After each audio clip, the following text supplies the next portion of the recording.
Assalamualaikum warahmatullahi wabarakatuh. Perkenalkan, kami dari kelompok 5 yang beranggotakan Arya Duana Putra, Umniatul Aula, Fuguh Yuda Gustiawan, Ihda Muhima, dan Setio Budi Santoso dari kelas HKI 4A. Kami akan menjelaskan materi mengenai kaidah usuliyah dan fiqhiyah. Mujmal wal mubayyan, dalil global dan dalil penjelas. Mujmal adalah lafaz atau dalil yang masih membutuhkan penjelasan, sedangkan mubayyin merupakan lafaz penjelas atau lafaz yang menjelaskan dari dalil global. Pada dasarnya, tidak semua teks memiliki arti yang jelas. Ada sebagian dalil yang masih memerlukan sebuah penjelasan dari dalil yang lain. Macam-macam lafaz mujmal. Yang pertama, mujmal baina anwa'in ma'ani al-haqiqiyah. Lafal yang masih belum jelas di antara sekian makna hakikatnya. Contohnya lafal quru. Makna hakikatnya ada dua, yaitu haid dan suci, atau merupakan lafal mustarak, tidak ada yang lebih kuat. Untuk yang kedua yaitu al-mujmal baina afrodi haqiqatin wahidah, yaitu mujmal yang terjadi di antara beberapa satuan-satuan atau dari sebuah makna hakikat. Contohnya dalam ayat Innallaha ya'murukum an tadbahu baqarah. Perintah untuk menyembelih sapi. Kata baqarah atau sapi ini memiliki pengertian yang masih global. Dapat berarti sapi yang berwarna hitam, putih, kuning, ataupun yang lainnya. Dan dalam lafaz ini dapat masuk dalam kategori masih belum jelas. Untuk kategori yang ketiga atau macam-macam lafaz mujmal yang ketiga yaitu mujmalun baina majazatihi, yaitu mujmal yang terletak di antara makna majaznya. Contohnya dalam lafaz ra'aitu asadan fil ma'had, artinya saya melihat macan di pesantren. Makna asad tidak mungkin diartikan dengan macan, namun memiliki makna majaz yang tidak tunggal. Bisa dimaksud laki-laki yang pemberani, laki-laki yang tegas atau perkasa, dan lainnya. Macam yang keempat yaitu mujmalun baina haqiqah wa majazin roji. Mujmal terjadi pada makna hakikat dan makna majaz yang lebih dominan atau unggul. Contohnya, wallahi la asyrabanna min hadzal nahar. Demi Allah, saya akan meminum air dari sungai ini. Titik fokus pada kata la asyrabanna, saya akan meminum. Meminum dari sungai itu ada dua arti. Yang pertama yaitu makna hakikat, meminum dengan diambil langsung dari mulut, atau mulut bersentuhan dengan air sungai secara langsung tanpa alat. Yang kedua yaitu diminum melalui perantara atau wadah. Makna majaz yang kedua ini lebih unggul. Oke, saya akan melanjutkan. Yang keenam ada mujmalun bisa bebit tarkib, yang artinya ketidakjelasan ini dikarenakan adanya sebuah rangkaian kata atau dirangkai dalam sebuah kata.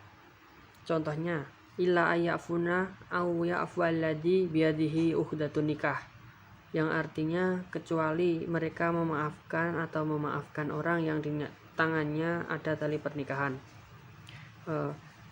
Dalam kata alladhi biyadihi ukhdatun nikah ini, rangkaian kalimat ini menjadi tidak jelas atau sesuatu yang global.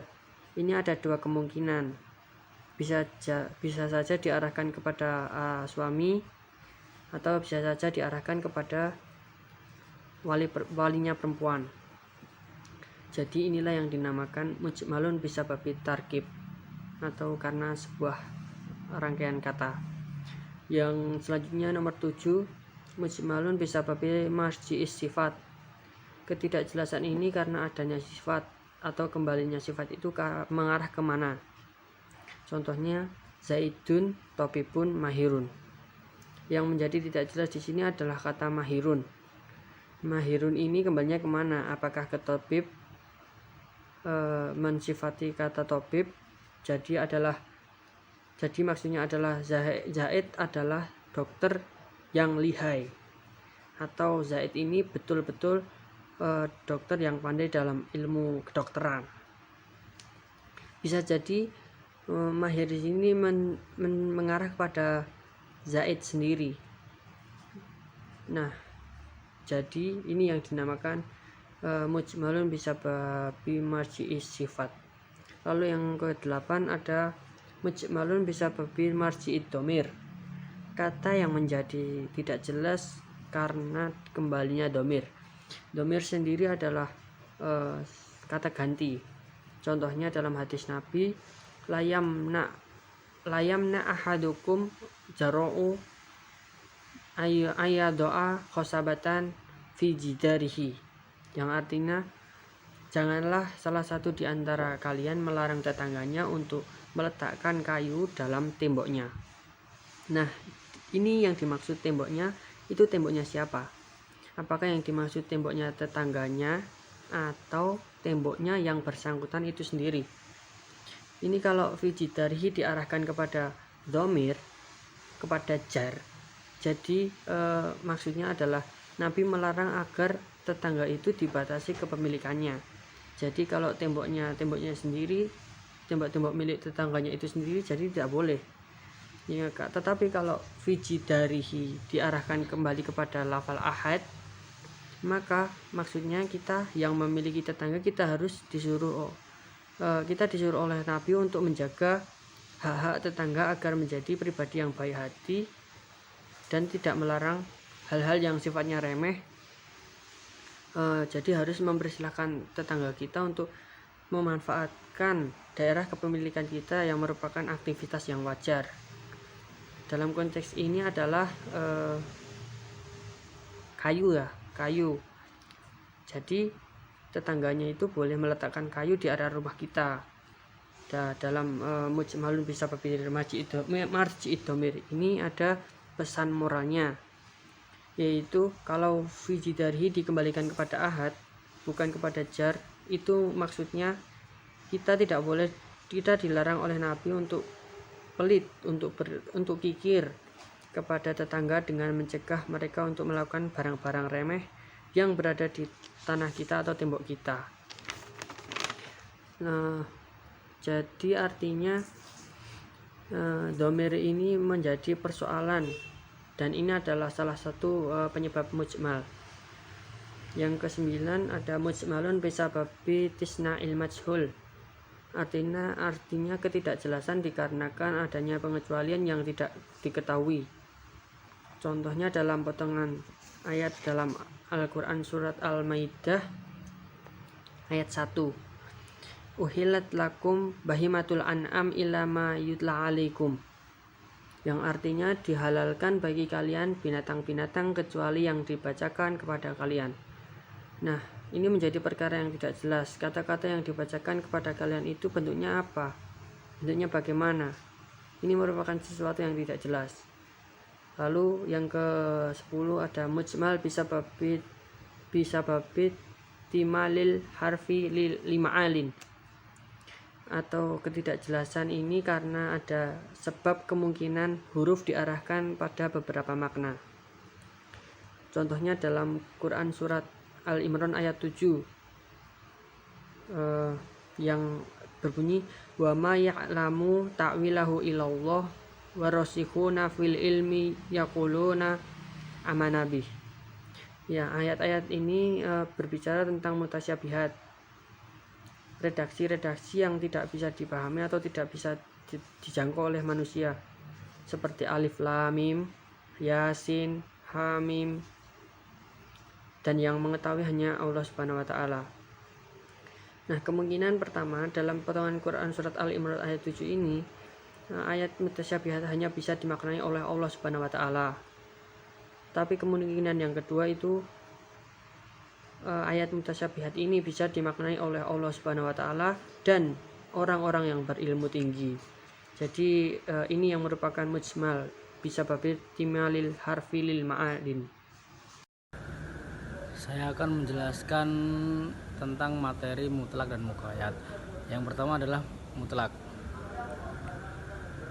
Madalla alal mahiyati bila qaidin adalah mengambil pengertian dari lafaz yang menunjukkan hakikat dan tidak ada yang mengikat tanpa ada batas. Contoh dalil yang menunjukkan mutlak seperti pada potongan ayat yang terdapat dalam Quran surat Al-Mujadalah ayat 30 yang menjelaskan tentang kafarat zihar yang berbunyi tahriru raqabatin. Artinya maka wajib atasnya memerdekakan seorang budak. Zihar adalah sumpah yang menyerupai talak. Tradisi di zaman jahiliyah yang menyamakan punggung istri seperti punggung ibu, menyamakan istri dengan ibunya sendiri. Orang yang bersumpah zihar kepada istrinya maka wajib memerdekakan seorang hamba sahaya atau budak. Budak pada ayat tersebut disebut dengan lafaz yang mutlak karena lafaz tersebut mengarah kepada hakikat hamba sahaya tanpa dibatasi muslim atau non-muslim atau lainnya. Yang kedua adalah muqayyad. Madallal mahiyati bi khairin adalah mengambil pengertian dari lafaz yang menunjukkan hakikat dengan beberapa ikatan atau batas. Contoh dalil yang terdapat lafaz muqayyad adalah pada potongan ayat Quran surat An-Nisa ayat 92 yang berbunyi fatahriru raqabatin mu'minatin. Artinya maka hendaklah ia memerdekakan seorang hamba sahaya yang beriman. Dalam ayat tersebut dijelaskan bahwa kafarat atau denda yang dijatuhkan bagi seorang pembunuh yang tidak sengaja adalah dengan memerdekakan seorang budak yang mukmin atau beriman. Lafaz budak atau raqabah dalam ayat tersebut telah dibatasi dengan lafaz mukminatin sehingga termasuk lafaz muqayyad. Menjelaskan ketentuan mutlak dan muqayyad pada dalil-dalil yang berbeda. Pada umumnya lafaz mutlak dan muqayyad sebenarnya ada titik kesamaan dengan am dan khas. Adapun letak perbedaan adalah mutlak dan muqayyad mengarah kepada hakikat dari sebuah nama, perkara, benda tanpa ada batasan dan tidak mempertimbangkan cakupan benda tersebut memuat beberapa individu dan lebih menekankan pada adanya sifat tertentu atau tidak. Sedangkan am dan khas mengarah kepada beberapa individu yang ada di dalam lafaz tersebut. Biasanya ditandai dengan adanya alif lam. Misal al-ulama, beberapa individu yang berjenis ulama. Peran atau praktek dalam dalil Al-Quran atau hadis yang terkadang disampaikan dengan redaksi yang mutlak dan terkadang dengan redaksi yang dibatasi atau muqayyad. Lalu bagaimana ketentuannya? Apakah bisa disatukan atau tetap pada ketentuan masing-masing? Ulama telah membuat sebuah bab tersendiri yang disebut dengan hamlul mutlak alal muqayyad,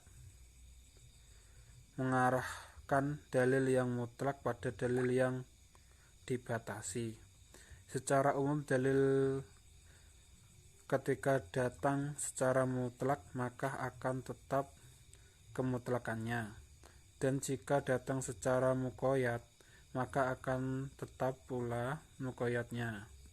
Dan apabila datang dengan mutlak pada satu tempat dan muqayyad di tempat yang lain maka akan menjadi muqayyad. Contoh raqabah. Secara umum maka kemutlakan raqabah yang ada dalam masalah zahir harus dipahami, mengarah terbatas kepada raqabah yang mukmin atau beriman, sebagaimana raqabah yang dibatasi dalam kafarah pembunuhan. Untuk selanjutnya akan saya jelaskan mengenai 4 klasifikasi atau kelompok masalah mutlak dan muqayyad pada dalil yang berbeda menurut pandangan para ulama, yang mana tidak lepas dari 2 hal pokok, yaitu hukum dan sabab. Di antaranya Yang pertama yaitu ittihadul hukmi was sabab. Yang kedua ikhtilaful hukmi was sabab. Yang ketiga ikhtilafus sabab wa ittihadul hukmi. Yang keempat ittihadus sabab wa ikhtilaful hukmi. Jenis yang pertama yaitu ittihadul hukmi was sabab. Artinya hukum dan sababnya sama. Pada jenis ini terdapat 3 tafsir. Yang pertama, qauluha musbataini, atau keduanya sama-sama kalam isbat atau kalam positif. Contohnya, ada lafaz a'tik rokobatan. Kemudian lafaz yang lainnya, a'tik rokobatan mu'minatan. Kedua lafaz tersebut sama-sama kalimat positif atau kalam isbat tanpa adanya huruf nafi. Lafaz tersebut menjelaskan tentang kafarat bagi orang yang bersetubuh di siang hari pada bulan Ramadan, yaitu dengan memerdekakan seorang hamba sahaya.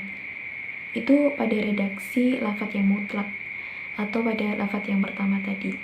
Kemudian pada redaksi lafaz yang muqayyad, yaitu memerdekakan seorang hamba sahaya yang mukmin atau beriman.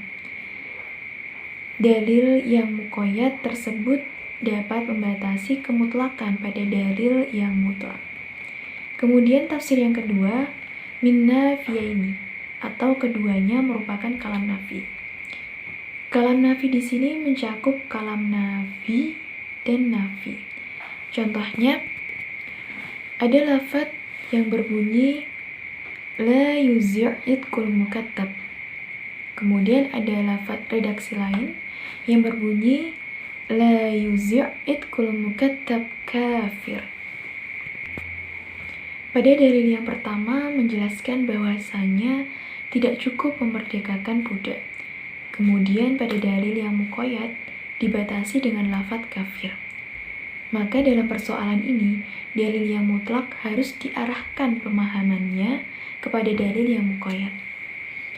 Tafsir yang ketiga, salah satu dalilnya amar dan dalil lainnya nahi.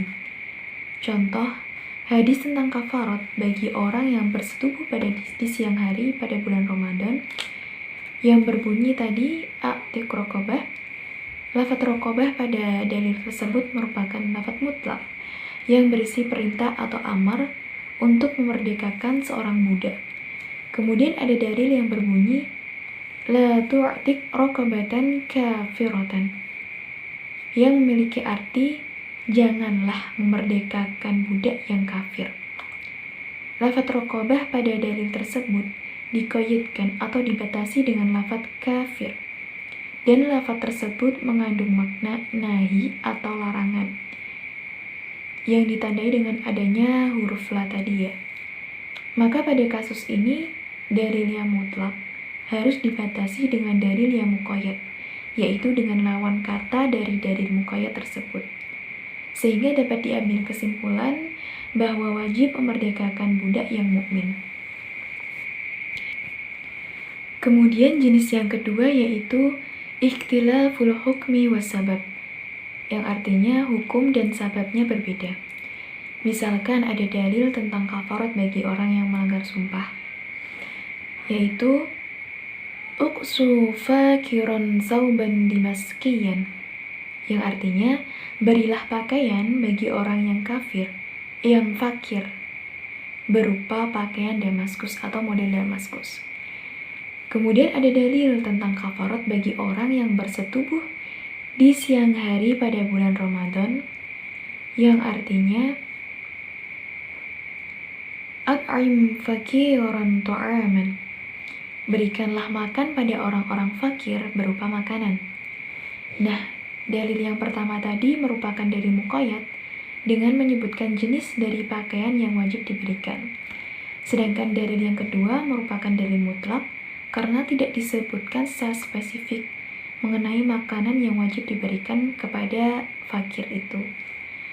Pada dalil yang pertama, sababnya karena melanggar sumpah. Kemudian pada dalil yang kedua, sababnya karena bersetubuh di siang hari pada bulan Ramadan. Dan dalil yang pertama, akibat hukumnya yaitu memberikan pakaian. kepada fakir. Kemudian akibat hukum dari dalil yang kedua yaitu dengan memberikan makanan. Maka dalam hal ini masing-masing diamalkan sesuai porsinya. Dalil mutlak tetap kepada kemutlakannya dan dalil muqayyad tetap kepada kemuqayyadannya. Kemudian untuk jenis yang ketiga yaitu ikhtilafus sabab wa ittihadul hukmi, yang memiliki arti sababnya berbeda namun hukumnya sama. Misalnya dalam dalil yang menyebutkan kata raqabah atau budak. Dalil yang pertama yaitu mengenai kafarat bagi orang yang melakukan sumpah dzihar, yang mana dalil tersebut bersifat mutlak karena tidak dijelaskan secara spesifik mengenai jenis budak yang wajib dimerdekakan. Sedangkan pada dalil yang lain bersifat muqayyad, yaitu dalil tentang kafarat karena membunuh adalah dengan memerdekakan budak yang mukmin.